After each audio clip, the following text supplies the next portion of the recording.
It can take years of waiting to get into the pavilion at Lord's, but not for these 600 school children. They were lucky enough to enjoy one of the best views in world cricket, and it was all thanks to the MCC and Chance to Shine. It's a campaign to regenerate cricket in state schools. That's where cricket went missing for many years, and where we're desperately keen now to ensure we can give children in state schools an opportunity to play this wonderful game. Well, what we do is to link together a cricket club with around half a dozen or so schools. And bringing those two together has been fundamentally important. Keep going till I say stop. The coaches have been able to train not just the children but the teachers in the school, and the clubs provide a place for children to go and play on proper grass pitches, or when they leave school to graduate to playing in a club. We had a very ambitious vision, which was 2 million children in a third of our state schools, which had no cricket at all really, and we've done it. Founded in 2005, the scheme has reached well over 2 million children, and that's had a positive effect on women's cricket. We recently celebrated the 1 millionth girl going through Chance to Shine. So for me, obviously, in my role, that's the beauty of the initiative and all of the projects, the fact that they are completely open to girls and boys. It's one of the most exciting parts of, I think, the cricketing landscape at the moment. Now in their 10th year, the organisation is busier than ever. In May, children from 20 primary schools affiliated with Chance to Shine were let loose around the home of cricket during the second MCC Spirit of Cricket Open Day. Well, it should be his 100. An incredible innings from an incredible player, Josh Butler. Take a bow. Just a few days after his scintillating one-day 100 at Lord's, hey mate, England batsman Josh Butler was up in Preston as part of National Cricket Week. There's a number of different schools down here today, all playing in this sort of quick cricket tournament, and you know, I think obviously just a lot of fun is what they're all after. It's so important for the game and for it to keep growing and keep developing in England. Obviously, it's important that the England team does well for these guys to look up to and watch. Oh! And it's really important days like this to get them all along. Great to get different schools together and playing against each other. This is where it all starts really for the kids and their cricketing journey. Some familiar faces helped thousands of schools around the country enjoy the opportunity to celebrate cricket in state schools. Sure. Brighton Beach hosted a Sussex Schools Festival, with Kent's Rob Key on hand to provide the expert advice. Sure. Oh, brilliant. That's the place to hit it. Every kid I've seen has enjoyed it. You can hear them every time they do something well.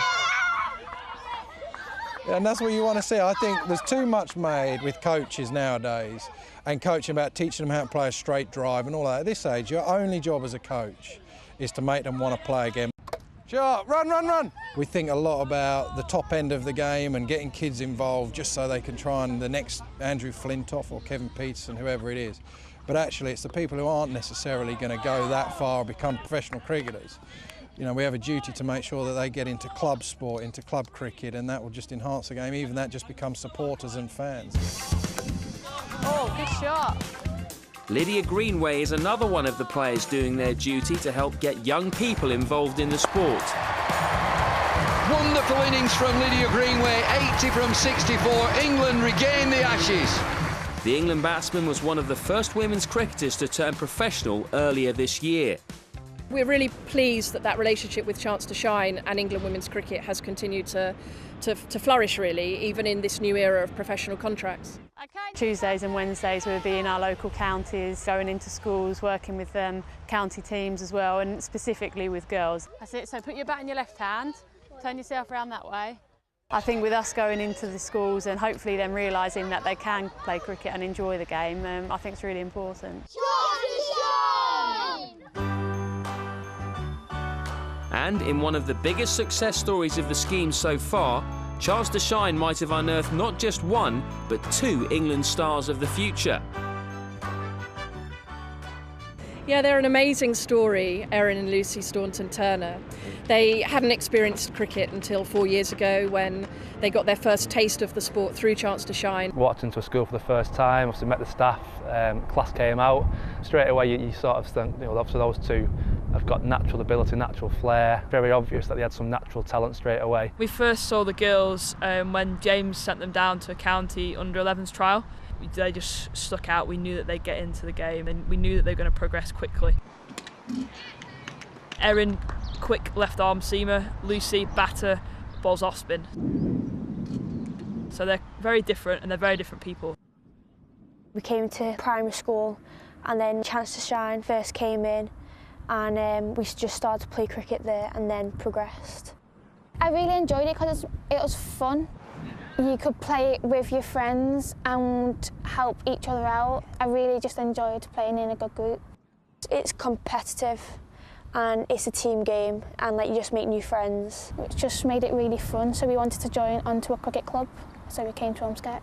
They played county under 11s, moved up to the under 13s, and then we moved them up into the EPP with the Emerging Players Programme last winter when they were 14, and also they got an England trial which they were successful through. At the moment I am in the England camp and I just want to progress as far as I can go. Hopefully one day make it to the England women first team. They really enjoy what they do, they're still enthusiastic about it. I know they work hard and everything they do as well, and there's no reason why they wouldn't go right to the top. They've really made their mark. We're really excited about what their future looks like in the sport. They both love football as well though, so we'll be doing our best to make sure that they keep choosing cricket. So with over 2 million young people already reached, what next for the organisation?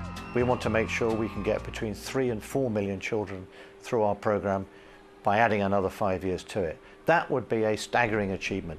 There are many challenges, particularly in the area of secondary schools, and that's what we're going to focus on in the second stage of Chance to Shine. So big plans for the future, and it might not be long now before we see an England international whose cricketing journey was inspired by Chance to Shine.